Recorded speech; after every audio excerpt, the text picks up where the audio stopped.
Hello दोस्तों, genius coaching number 1 में आपका स्वागत है। तो चलिए आज बात करते हैं कक्षा 8 के हिंदी अध्याय 15 जिसका नाम है दीनबंधु निराला। इसके जो लेखक हैं आचार्य शिवपूजन सहाय। तो चलिए हम समझते हैं, ये एक प्रकार का निबंध है। तो हम समझते हैं इस कहानी को दीनबंधु के बारे में। आपको बता दें कि इस कहानी के व्याख्या के साथ साथ मैं इसका क्वेश्चन आंसर भी करवाऊंगा लास्ट में, इसीलिए आप वीडियो को अंत तक ज़रूर देखें। और एक जानकारी आपको दे दें कि यह वीडियो कक्षा 8 के साथ साथ कक्षा 10 के लिए भी बहुत उपयोगी है। जो विद्यार्थी कक्षा 10 में उर्दू लेकर पढ़ते हैं उसे नॉन हिंदी के रूप में कक्षा 8 का हिंदी ही पढ़ना पड़ता है। तो चलिए स्टार्ट करते हैं आज का ये निबंध, जो आपका क्या है, लेखक जो का नाम जो है आचार्य शिवपूजन सहाय। तो चलिए स्टार्ट करते हैं, है ना। देखिए ये पीला कलर का जो दिया हुआ यहाँ पे, ये उसका निचोड़ है। कुछ उसके बारे में बताने का प्रयास किया है लेखक के बारे में। जैसे आधुनिक काल के बेहद प्रतिष्ठित कवि सूर्यकांत त्रिपाठी निराला पर लिखी गई यह जीवनी एक संवेदनशील साहित्यकार के सरोकारों और संघर्षों को प्रकट करती है। निराला के व्यक्तित्व और जीवन के अनेक अनछुए पहलुओं का उद्घाटन करना पाठ का उद्देश्य है। बताइए इस पाठ का जो उद्देश्य है निराला साहब का जो है अनछुए पहलुओं को उजागर करना है। क्या करना है? अनछुए पहलुओं को इसको उजागर करना है इस पाठ के माध्यम से। तो चलिए हम समझते हैं पाठ में क्या कहना चाहता है और क्या समझाना चाहता है। तो हम लोग मिल के क्या करेंगे समझने का प्रयास करेंगे। तो देखिए महाकवि रहीम के प्रसिद्ध दोहे की यह एक पंक्ति महाकवि निराला पर सटीक बैठती है। क्या है पंक्ति? जो रहीम दिन ही लखै दीनबंधु सम होय। बोल रहा है क्या? निराला सचमुच दीनों को ही बराबर लखते थे और उन्हें लखते लखते वह भी दीनबंधु के समान हो गए। दीनबंधु के समान न हुए होते तो समस्त हिंदी संसार में आज उनकी जैसी लोकप्रियता दिख पड़ती है। वैसे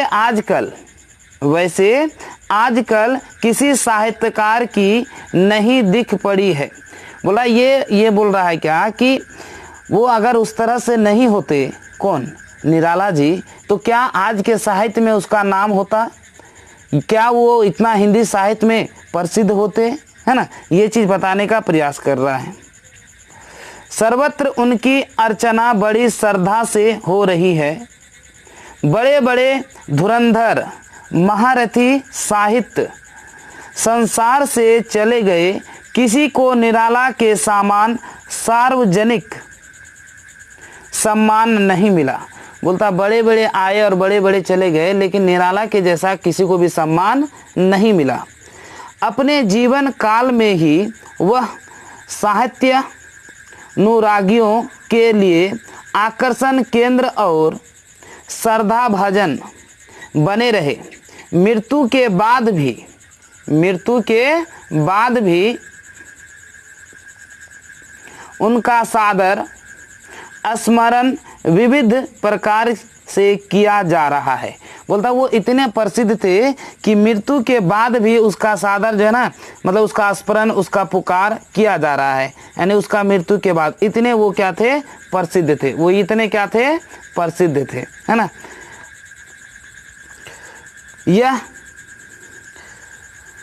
वो इतने क्या थे? प्रसिद्ध थे।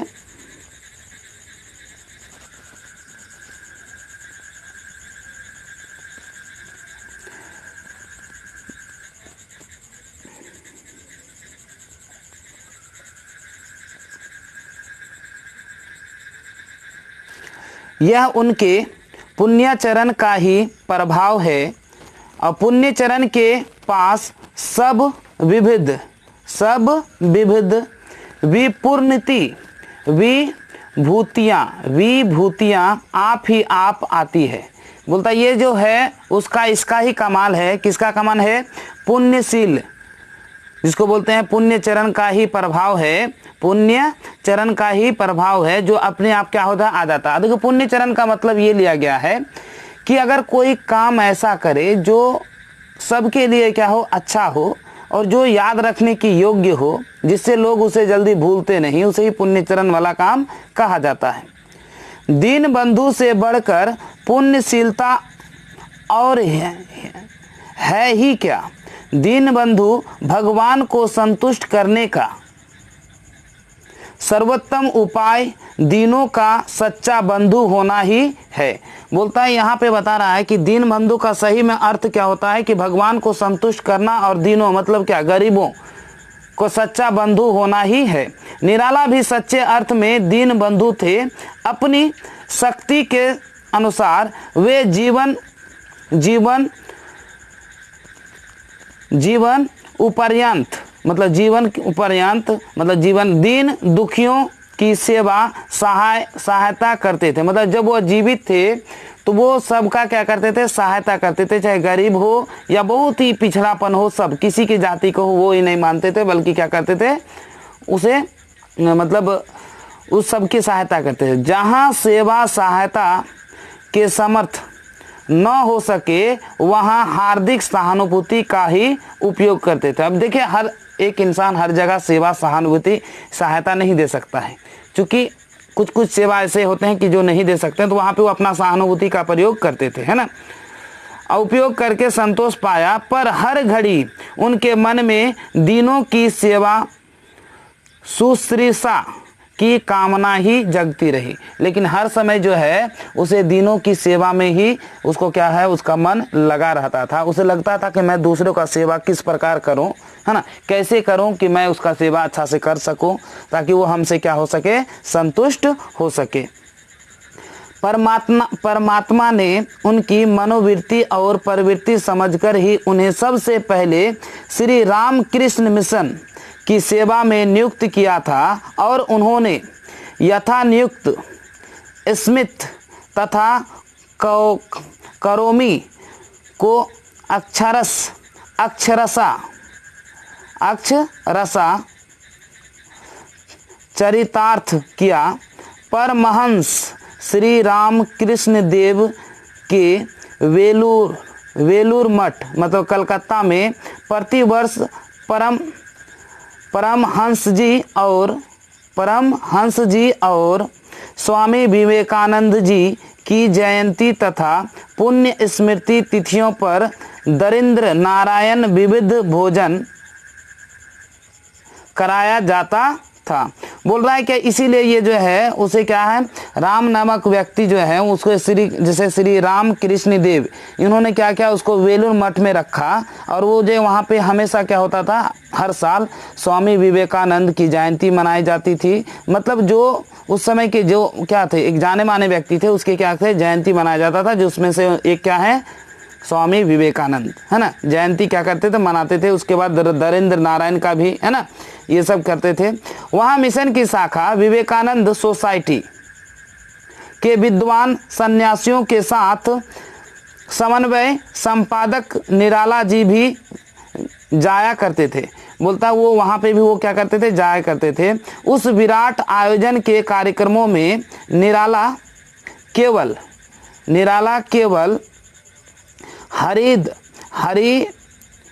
हरिद्र नारायण को भोज्य पदार्थ वितरित करने का ही काम अपने जिम्मे लेते थे। मतलब वहाँ पे जाते थे, वहाँ पे क्या करते थे, वहाँ पे जो लोग थे, कार्यक्रम होते थे, वहाँ पे जो है ना वो सिर्फ भोजन बांटने का ही कार्यक्रम करते थे। क्या करते थे, भोजन बांटने का ही कार्यक्रम वो करते थे, है ना।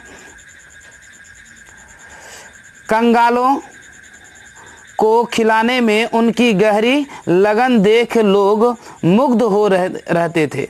मतलब जब कंगालों को वो खिलाता था तो उसका खिलाने का अंदाज देख के लोग क्या होते थे, मुग्ध रहते थे, मतलब आश्चर्यचकित रहते थे। वहाँ अधिकतर बंगीय भद्र समाज ही जुटता था और निराला मातृभाषा की तरह बांग्ला भाषा बोलकर समागत समाज को आप्यायित कर देते थे। मतलब वो जहाँ पे रहते थे वहाँ तो देखिए कोलकाता में जो बांग्ला भाषा का उपयोग होता है ना, इसलिए वह बांग्ला भाषा को भी बोलकर वहाँ पे सबका दिल जीत लेते थे। वे बंगीय समाज में दूध मिश्री की तरह घुल मिल जाते थे। स्वाभाविक रीति से बांग्ला बोलने वाला व्यक्ति शीघ्र ही बंगाली बंधुओं का आत्मीय बन जाता है।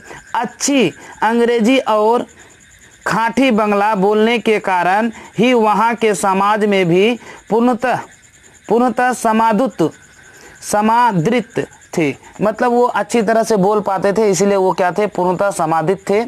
मतलब लोग उसे चाहने लगे थे, है ना। बंग भाषा के साहित्य में उनका पैठ किसी विलक्षण बंगाली से भी कम न थी। उस समाज के लोग आग्रह पूर्वक उनसे कविंद्र रविंद्र के गीत गवाकर सुनते और तृप्त होते थे।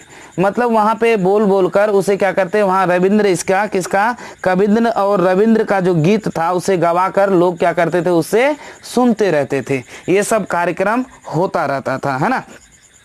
तो ये थे वो क्या, निराला जी, है ना। तो इतने वो धनी थे मतलब मन के कि वो किसी भी गरीब को दुखिया नहीं देख सकते थे।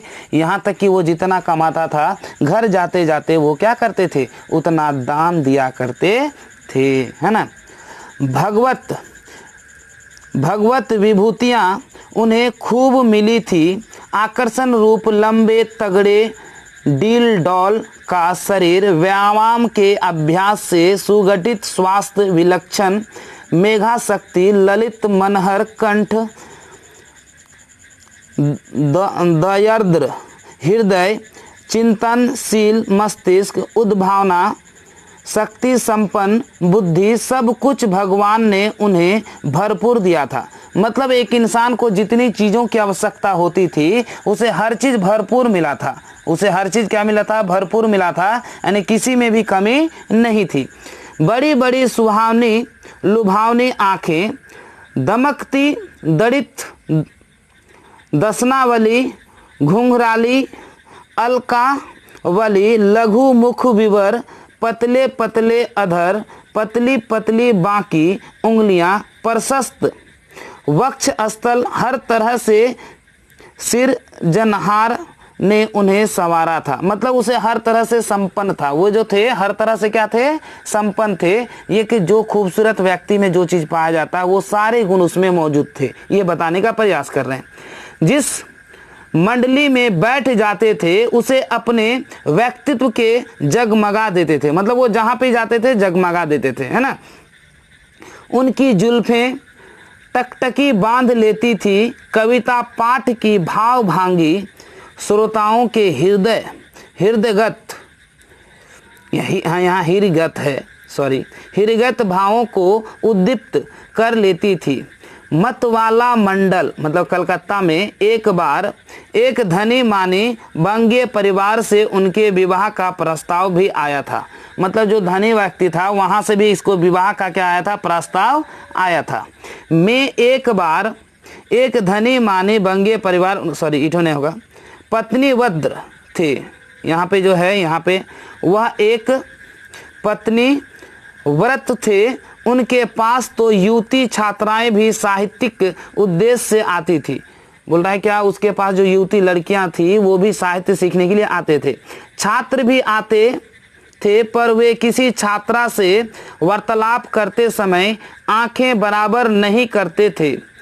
मतलब जब भी वो छात्रा से क्या करते थे, वार्तालाप करते थे, तो आंखें बराबर नहीं करते थे। कामिनी कंचन का त्याग करके वे गृहस्थाश्रम में ही सन्यासी बन रहे थे। मतलब हर चीज को त्याग कर वो सन्यासी बन रहे थे। यदि उन दिनों मोहक पदार्थ के प्रति उनके मन में आसक्ति होती तो उन्हें हस्तगत करने वाले गुण उनमें पर्याप्त थे, किंतु सांसारिक सुख भोगों की वासनाएं सुख भोगों की वासनाएं उनकी पत्नी के साथ ही विलिप हो गई। कंचन की कामना कभी उनके भीतर झांकने भी न पाई। मतलब बोला है कि वो जो दृष्टि होता है एक जवानी का, वो चीज़ इसमें नहीं झांका। द्रव्य के लिए उनका करतल प्रवाह क्षेत्र मात्र था। द्रव्य संचय उनका ध्येय कभी रहा ही नहीं। धन उनके पास अतिथि के समान अल्प अवधि तक ही टिकने आता था। मतलब वो जो भी कमाते थे बस कुछ ही समय के लिए उसके पास आता था, बाकी वो क्या होता था, चला जाता था। अगर 1000 आया तो 1500 का चिट्ठा पहले से तैयार है। मतलब अगर उसे किसी कहीं से भी काम करने के बावजूद उसे 1000 रुपया आया, लेकिन 1500 का काम पहले से ही मतलब तैयार है, मतलब दूसरे को देना है, बांटना है। अभाव उनके दिमाग के दायरे में मंडराते थे। भरपेट खाने के लिए तरसने वाले निकोड़िए से लेकर मेहनत मशक्कत करने वाले मजदूर तक उनकी निगाहों में बसे हुए थे। मतलब हर तरह के लोग उसके निगाहों में क्या थे, बसे हुए थे। और जब कभी उनके मन माफिक अर्थलाप हो जाता, वह तुरंत इन मर भूखों की ओर दौड़ आते। मतलब जब भी किसी को जरूरत पड़ता तो तुरंत वो क्या करते, उसकी ओर दौड़ आते। इतना वो अच्छे व्यक्ति थे। जिनके लही न मंगल नाही, ते नर वर थोड़े जग माही, उन्हीं थोड़े लोगों में वे भी एक थे। मतलब उस समय जो है जो होता ना, कोई दान करता है, कुछ भूख को मिटाने का प्रयास करता, दौड़ दौड़ कर आकर वहाँ पे क्या करते थे, वहाँ पे भूख मिटाने का दूसरे का काम करते थे। यहाँ तक कि सपोज कीजिए वो अगर 1000 का काम किया और रास्ते से जा रहा है, किसी गरीबों को देखा तो सब वो बांट देते थे, वो अपना घर नहीं लेके जाते थे, है ना। मतवाला मंडल में भिखमंगी की समस्या पर और अखबारों में छपे इस विषय के समाचारों या लेखों पर जब कभी बातचीत होती थी, यदि निराला वहां उपस्थित रहते, बड़े आवेश में वे अपने मुक्ति युक्त तर्क उपस्थित करते। जब इस तरह से बात होती थी, वो अपना मुक्त तर्क क्या करते थे, उपस्थित करते थे, है ना, करते। वे देश में फैली हुई आर्थिक विषमताओं पर शब्दास्त्र संधान करते समय उग्रतम साम्यवादी प्रतीत होते थे। मतलब जो इस तरह से कोई ऊंच नीच है, चाहे जाति में हो या पैसा में हो या आर्थिक रूप में हो, जो भी रूप में, उसे वो कड़ी क्या करते थे, निंदा करते थे, उसका विरोध करते थे, है ना।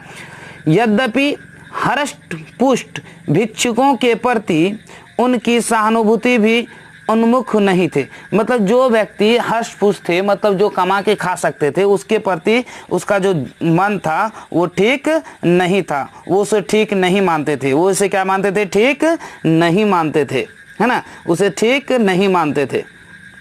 तथापि असमर्थ या अपाहिज भिखारियों की दयनीय दशा के लिए वह शासन और समाज की ही तीव्र आलोचना किया करते थे। लेकिन उसके उल्टा जो असमर्थ थे उसके लिए वो तीव्र क्या करते थे, आलोचना करते थे।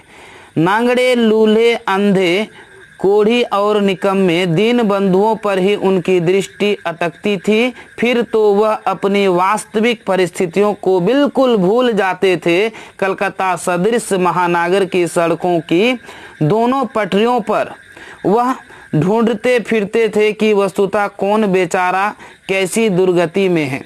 वो ज़्यादातर ये खोजते रहते थे कि किसे खाना मिला और किसे खाना नहीं मिला। इसी समस्या को दूर करने के लिए वो सड़कों पर, कोलकाता के सड़कों पर घूमते रहते थे कि किसे मैं खाना खिलाऊं, है ना।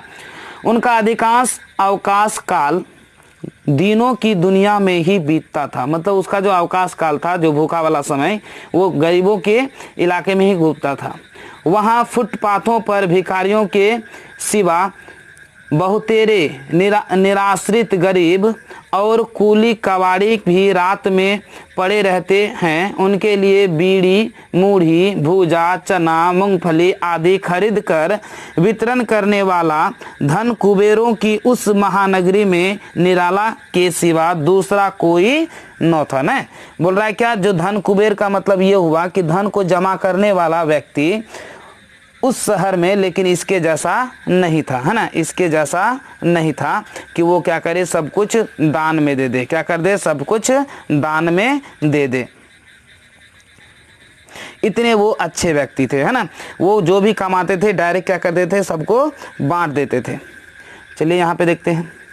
देखा गया है ना, बड़े बड़े सेठ घनघोर रात में भी उन पटरियों पर गुजरते थे, पर कहीं कहीं 2-4 पैसे फेंकने वाले भले ही दिख जाए, निराला की तरह उन दिनों के आत्मीयता स्थापित करने वाले ढूंढे भी नहीं मिल सकते। मतलब इतने थे कि वो उसे ढूंढने के बाद भी वैसा व्यक्ति नहीं मिल सकता था। उस महानगर में नाना प्रकार के मनोरंजन के साधन हैं, क्या उन्हें उपलब्ध करने के लिए निराला को पैसा की कमी थी? किंतु उनका मनोरंजन तो दीन दुखियों को सुख पहुंचाने से ही होता था। कोई मित्र उन्हें सिनेमा थिएटर भले ही ले जाए, उनके पैसे तो रूखे गरीबों की सेवा में ही लगने पर अपना सार्थकता समझते थे। मतलब इतना वहाँ पे इतना बड़ा शहर था कि वो कहीं पे भी कुछ देख सकते थे, है ना, कुछ कर सकते थे, लेकिन नहीं, वो सब चीज़ छोड़कर वो ज़्यादातर दुखियारों का मदद करने में क्या करते थे, लगे रहते थे। जो दुखदार थे, है ना, उसी के क्या थे, उसमें मदद करने के लिए वो बेताब रहते थे कि हमें उसे क्या करना है, मदद करना है। क्या करना है, मदद करना है। निराला केवल शहरों या बाजारों और स्टेशनों के अंदर मिलने वाले दीनजनों पर ही ध्यान नहीं देते, मतलब सिर्फ उन्हीं परिस्थितियों पर ध्यान नहीं देते थे, अपने गांव और पड़ोस के गरीब गृहस्थ के सहायता भी ध्यान रखते थे। उनके गांव और जिले के भी कई आदमी उनकी उदारता और दानशीलता की कहानी सुनकर उनके पास आ थमकते थे। अतिथि भी उनके विचित्र भांति होते थे। परिचितों और कुटुंबों के अतिरिक्त ऐसे लोग भी कलकत्ता तक दौड़ लगाकर उनका पीछा करते थे, जो उनसे किसी न किसी प्रकार लगाव जोड़कर उनके शील सौजन्य से लाभ ऐंठ लेते थे। और भोजन सिवा कपड़े जूते मांग तो होती ही थी। बोलता ये सब क्या करते थे, किसी भी ना बहाने किसी बहाने उसके पास पहुंच जाते थे और सब चीज़ वो ऐंठ लेते थे, मतलब ले लेते थे। चलते समय राह खर्च की फरमाइश भी होती थी। बोलता है मैं जाऊंगा, मेरे पास पैसा नहीं है, ये नहीं है, वो नहीं है, इस तरह से बोलते हैं ना, तो उस तरह से वो भी क्या करते थे, बोलकर सबको आते थे और पैसा इससे लेके जाते थे। देखने वाले को भले ही यह नागवार मालूम होता हो, पर निराला की शक्ति भंग नहीं होती थी। उनकी शांति तभी भंग होती थी जब किसी जरूरतमंद की मदद नहीं कर सकते थे। किसी आदमी को अपने से अनुचित लाभ उठाते देखकर भी उनके धैर्य को ठेस नहीं लगती थी। दूसरों के अभाव को अपने ऊपर ओढ़ लेने से भी उनका शांत गंभीर हृदय कभी विचलित नहीं देखा गया। मतलब दूसरों का जो मुसीबत है वो अपना सर में हमेशा उठा लेते थे। अगर कोई कहता भी था कि आप इतना खटराग क्यों पालते हैं, पर मुंडे फलाहार करने वालों को टरकाया कीजिए तो मुस्कुराकर ही रह जाते। उनके भला सीख कौन दे सकता, वह तो स्वयं ही नीति और धर्म के मर्मज्ञ व्यक्ति थे। भला उसे कौन सिखा सकता था, वो तो खुद क्या थे, एक ऐसे व्यक्ति थे जो अपने मदद के लिए हमेशा जाने जाते हैं, है ना। इतने वो क्या थे, अच्छे क्या थे, आदमी बने थे। कौन, निराला, है ना। उसी का गुण बताया जा रहा है। ये क्या है, इसका क्या है, गुण है। यह विशेषता निराला में ही देखी गई कि अपने आवश्यकताओं को भुलाकर दूसरों की आवश्यकताओं को दूर करने के लिए परेशानियों और कठिनाइयों झेलने में अधीर नहीं होते थे। उन्हें अपने खाने पीने या कपड़े लत्ते कभी चिंता नहीं हुई। अच्छा कपड़ा जूता भी कुछ ही दिनों तक उनके पास टिकता था। तोशक रजाई तक किसी को दे डालने में तनिक हिचक न होती थी। मतलब अगर उसके पास तकिया था या फिर कोई भी बिस्तर था तो उसको देने में भी किसी को हिचक नहीं होती थी। न उनके पास कुंजी रह पाती और न कभी कपड़े या रुपये पैसे रखने के लिए ट्रंक या बॉक्स खरीदा। गद्दे या लिहाफ की परवाह न करके जैसे तैसे सो रहे और उतने ही में आराम से दिन गुजर लिए। सुंदर पलंग या शानदार कुर्सी मेज की कभी कामना नहीं की। मतलब वो ये सब का कामना कभी नहीं किया। अपने दिनचर्या का जो सुख होता है उसमें किसी की कामना नहीं की। जिस कमरे में रहना है उसकी सजावट का कभी सपना भी न देखा। यद्यपि उन्होंने मतवाला संपादक के अति अविरल स्नेह के प्रसाद स्वरूप अच्छे से अच्छे कपड़े और तेल फुलेल तथा खान पान का सुख अच्छी तरह भोग लिया, तथापि अपनी कमाई पैसे से कभी भोग विलास की सामग्री नहीं बिसाई, है ना। मतलब अपने पैसे से जो है ना जितना जो खर्च होता है औटी खर्च, उतना खर्च वो करने का भी किया ही नहीं। कलकत्ता छोड़ने पर जब वे लखनऊ और प्रयाग में रहे तब भी मस्त मौला फकीर की तरह जीवन यापन करते रहे। जहाँ कहीं रहे आसपास के दुकानदारों को मुंह मांगा दाम देकर निहाल कर दिया। इक्के तांगे वाले भी उनकी दरियादिली से, वहाँ का जो तांगा वाला जिस तांगे वाले से उन्होंने क्या किया बैठा था और उसमें भी उसकी क्या मदद की, तो उन्होंने उसका भी वो तारीफ करने के लिए कभी भी नहीं चुका, है ना। बड़ा अच्छी तरह से उन्होंने क्या किया, तारीफ इसकी की, क्या की, बहुत अच्छी तरह से इसकी तारीफ की। देखिए परिस्थिति थे कि उन्हें देखते ही दूसरे के साथ तय किया हुआ भाड़ा छोड़कर सागर बिठा लेते थे। अगर किसी के साथ तय किया हुआ भाड़ा है लेकिन फिर भी इसको क्या करते थे, बिठा लेते थे। अड़ोस पड़ोस के गरीब उनसे इतने अधिक उपकृत रहते थे कि उन्हें राह चलते असीजने लगते। याचकों के लिए कल्पतरु थे ही और अपने मित्रों के लिए मुक्त हस्त दोस्त परस्त थे। बोलता सबके लिए तो ठीक ठाक थे ही, लेकिन वो अपने दोस्तों के लिए भी बहुत क्या थे, ठीक ठाक थे, है ना, बहुत क्या थे, ठीक ठाक थे। मित्रों और अतिथियों के स्वागत सत्कार का वैसा हौसला अब देखने में नहीं आ रहा। बहुत से लोग को निराला संबंधी ये बातें अतिरंजक जान पड़ेगी, पर मैं तो निराला के साथ वर्षों रहकर उनके प्रतिदिन के जीवन क्रम को ही निकट से देख चुका हूँ और उनके स्नेह भजन के रूप में उनका प्रगाढ़ स्नेह भी पता रहा हूँ। माने जो मैंने, अगर कोई चाहेगा कि इतना विश्वास नहीं करेगा कि ऐसा हुआ, लेकिन मैं, लेखक बोलता है मैं तो खुद उसके साथ रहा हूँ और उसका ये सब ऑब्जर्व किया हूँ, महसूस किया हूँ।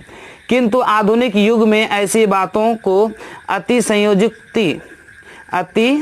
संयुक्ति समझने वाले सज्जन या सोचें तो सही कि भूखे को देखते ही अपने आगे पड़ोसी हुई थाली उनके सामने रख देने वाले कितने महानुभाव आज के समाज में विभूषित करते हैं। बोलता ऐसा कौन सा व्यक्ति है जो आज के समाज में अपने आप को भूख लगा लेकिन दूसरे का चिंता करके उसे क्या करते हैं, खाना दे देते हैं। निराला खुद मामूली कपड़ों की गुजर करके गरीब को अपने नए कपड़े ओढ़ा देते थे। उस तरह के आचरण के लोग साहित्य जगत में तो नहीं देखे गए। जिस व्यक्ति के अन्याय लोगों से जो अधिक विशिष्ट गुण हो उनका स्मरण न कराना ईश्वर की ही हुई वाणी को व्यर्थ करना है। मतलब अगर इस तरह से किसी का सहायता न करे तो ये ईश्वर का दिया हुआ जो वाणी है वो क्या है, बिल्कुल व्यस्त है। तो ये जो है आपका कहानी है ना, कहानी आपको बताने का प्रयास किए। ये जो वर्ड है आप अच्छी तरह से क्या कर लीजिएगा, इसको एक बार एक नज़र आप देख लीजिएगा, है ना। ये देखिए बहुत सारे वर्ड हैं, यहाँ पे भी कुछ हैं। वर्ड मतलब क्या, यहाँ कुछ मीनिंग है, उसको आप अच्छी तरह से देख लीजिएगा। तो चलिए हम पहला क्वेश्चन देखते हैं पाठ की ओर, है ना। पाठ से संबंधित जो क्वेश्चन है उसको हम समझने का प्रयास करते हैं। निराला को दीनबंधु क्यों कहा गया? देखिए, निराला को है दीनबंधु क्यों कहा गया? तो चलिए हम इसका प्रश्न उत्तर इसका देते हैं, है ना। निराला को दीनबंधु क्यों कहा गया, तो इसके बारे में हम इसका प्रश्न उत्तर देने का, हल करने का प्रयास करते हैं।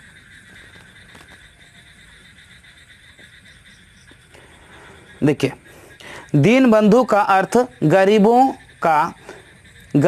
का भाई या दीनबंधु, है ना।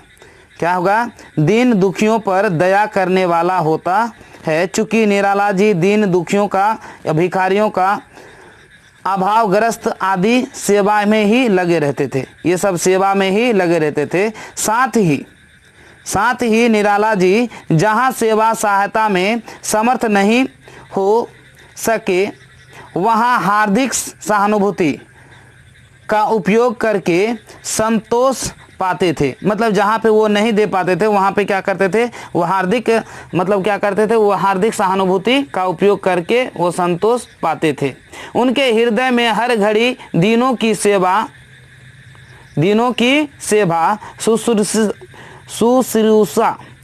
शुश्रूषा, है ना, या शुश्रूषा की कामना जगती रहती थी। वे स्वयं भूखे और आधे कपड़े पहनकर निर्वाह करते थे, पर अपना सब कुछ गरीबों के बीच बांट देते थे। इन्हीं कारणों से निराला जी को दीनबंधु कहा जाता है। इन्हीं सब कारणों से क्या कहा जाता है? निराला जी को दीनबंधु कहा जाता है। यहाँ तक कि उसका अपना भोजन भी किसी को दूसरे को दे देते थे, यानी तकिया या बिछावन जो भी मिलता था वो सब दूसरे को वो दे दिया करते थे। अब इसका दूसरा क्वेश्चन है, कितना? Question number 2। तो चलिए इसका दूसरा क्वेश्चन देखते हैं। यहाँ पे देखिए गौर से कि निराला संबंधी बातों लोगों को अतिरंजित क्यों प्रदान पड़ता है? बिल्कुल, आजकल के समय में अतिरंजित क्यों पड़ता है? तो चलिए इसका हम व्याख्या करने का प्रयास करते हैं, है ना। ये सवाल नंबर 2 का है। क्योंकि लोग सोच भी नहीं सकते कि कोई अपने जीवन भर की कमाई दीन दुखियों की सहायता में लगा दे और स्वयं एक असहाय की तरह पराश्रित होकर जिए। इस तरह की बात सोचने का मूल कारण है कि आज का समाज में निराला जैसे परोपकारी व्यक्ति सर्वथा अभाव है। निराला जैसे आचरण आज के समाज में असंभव है। लेकिन एक चीज़ बता दें, असंभव को संभव कर सकते हैं अगर कुछ प्रयास हम लोग करेंगे। जैसे यहाँ पे मैंने कुछ लिखा, कुछ लोग होते हैं, है ना, कुछ लोग होते ही हैं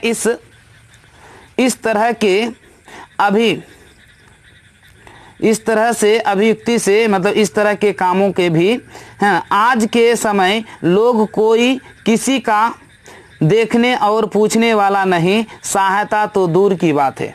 आजकल के समय जो है ना, कोई किसी को देखने वाला तो बात, सहायता तो दूर की बात, देखने वाला भी नहीं है। ये बिल्कुल सही बात है ना। अब यहाँ पे देखिए सवाल नंबर इसका कितना? 3 में है। जैसे निम्न पंक्तियों का भाव स्पष्ट कीजिए। तो चलिए निम्न पंक्तियों जैसे यहाँ पे है आपका, है ना। तो पहला पंक्ति यहाँ देखते हैं, जो रहीम दिन ही लखे दीन बंधु सम होए। मतलब कवि रहीम ने दीन बंधु की विशेषता बताते हुए कहा कि जो असहायों की सेवा निस्वार्थ भाव से करता है, सच्चे अर्थ में वही दीन बंधु होता है। सच्चे अर्थ में वही दीन बंधु होता है। चलिए इसका ख नंबर देखते हैं। पुण्यशील के पास सब विभूतियाँ आप ही आप आ जाती है। यह सच है कि पुण्यशील के पास सारी विभूतियाँ स्वतः आ जाती है। भगवान को दीन बंधु कहा गया तो निराला जी भी ऐसे ही पुण्यशील व्यक्ति थे, इसलिए निराला जी को भी क्या कहते थे? दीन बंधु कहा करते थे। इसी का ग नंबर। तो चलिए हम डायरेक्ट देखते हैं, कितना किताब में दिखाएंगे आपको, है ना। डायरेक्ट आपका एक के साथ हो जाएगा। धन उनके पास अतिथि के सामान अतिवधि अल्पावधि तक ही टिकने आता था। मतलब यहाँ पे ये हुआ कि धन जो था उसके पास कम ही समय के लिए आते थे, ज़्यादा समय के लिए नहीं आते थे। निराला जी धन संचय करना नहीं जानते थे। जो भी धन आता था उसे वे दीन दुखियों की सेवा में लगा देते थे। उन्हें जैसे ही पैसे हाथ आते वे तुरंत भूखों की सुधाष्टि, है ना, मतलब भूखों के लिए खाना या कुछ उसका संतुष्टि के लिए उसमें क्या लगा देते, और इसलिए कहा जाता है कि धन उसके पास अतिथि के सामान अल्पावधि के लिए टिकने आता है। मतलब वो क्या करते थे, कोई भी सामान को क्या करते थे, रखते ही नहीं थे। क्या करते थे, उसको वो पैसा रखते ही नहीं थे, इसीलिए उसके लिए समय जो है ना बहुत ही कम पैसा रहता था। ठीक है, इसीलिए उसका बहुत ही कम पैसा रखता। अब देखते हैं कुछ व्याकरण, है ना, क्या देखते हैं व्याकरण। देखिए, श्रुति सम विभिन्न अर्थ शब्द, यानी यहाँ पे एक जैसा समान है लेकिन उच्चारण जो है ना, इसको भिन्नार्थी शब्द भी कहते हैं, है ना। इसको क्या कहते हैं, अनेकार्थी शब्द भी, सॉरी अनेकार्थी नहीं बोल सके, भिन्नार्थी, मतलब एक शब्द जिसका दोनों अलग अलग उच्चारण के अनुसार। तो यहाँ पे देखिए व्याकरण में श्रुति सम विभिन्न अर्थक शब्द बोलता उच्चारण मात्रा या वर्ण के साधारण बदलाव के बावजूद सुनने में समान परंतु विभिन्न अर्थ देने वाले शब्द को ही श्रुति सम भिन्नार्थक शब्द कहते हैं। जैसे यहाँ पे दीन का दिवस होता है, दीन मतलब गरीब, है ना। सेम उसी तरह से कुछ आपका मेरा पाठ में है, मतलब आपका पाठ में है जो हमने लिखने का प्रयास किया है ना। इतना शब्द है जो आप अगर इसको रट लेते हैं तो आपको किताब में किसी प्रकार की दिक्कत नहीं होगी, किसी भी प्रकार की दिक्कत नहीं होगी। तो चलिए देखते हैं। सामान मतलब बराबर, आपको याद करना पड़ेगा, ठीक। सम्मान मतलब परिष्ठान, इसको केवल मतलब सिर्फ, केवल्य मतलब एक प्रकार का मुक्ति, वन मतलब बनाना, वन मतलब जंगल। उसके बाद यहाँ पे है आपका भगवान मतलब ईश्वर, अब भाग्यवान मतलब भाग्यशाली, भाग्यवान मतलब भाग्यशाली। छात्र मतलब विद्यार्थी और छत्र मतलब छाता, अन्य मतलब दूसरा, अन्न मतलब अनाज, द्रव्य मतलब पदार्थ और द्रव्य मतलब तरल, तरल पदार्थ जैसे मान के घी हुआ, तेल हुआ, ये सब क्या हुआ, द्रव्य हुआ। और द्रव्य मतलब पदार्थ को कहा जाता है। जगत मतलब संसार, जगत ये वाला जगत मतलब कुएं के चारों ओर ईंट का चबूतरा, है ना। अवधि मतलब एक भाषा, है ना। और अवधि देखिए, अवधि का मतलब हुआ समय। क्रम मतलब सिलसिला, कर्म मतलब कार्य। आदि मतलब आरंभ और आदि मतलब अभ्यस्त। और यहाँ पे चिंता मतलब परेशानी, चिता मतलब लाश जलाने का स्थान, चिता मतलब लाश जलाने का स्थान। तो इस तरह से ये पाठ हमारा पूर्णतः क्या होता है, समाप्त होता है। यदि आपको हमारा वीडियो पसंद आए तो लाइक करें और ज़्यादा से ज़्यादा लोगों तक शेयर करें। हाँ, अगर आप हमारे चैनल में नए हैं तो सब्सक्राइब करना ना भूलें और बगल में जो बेल आइकन है उसे ज़रूर दबाएं ताकि जब भी हम वीडियो बनाएं सबसे पहले नोटिफिकेशन आप तक ज़रूर पहुंचे। तो इस तरह से हम आगे वाला वीडियो भी लाते रहेंगे। यदि आपको कहीं भी सवाल में या किसी भी सवाल में कन्फ्यूजन हो या कहीं पे भी समझने में कन्फ्यूजन हो तो आप कमेंट सेक्शन में ज़रूर बताएं। तो चलिए आज यहीं पे अपना वीडियो करते हैं समाप्त। जय हिंद।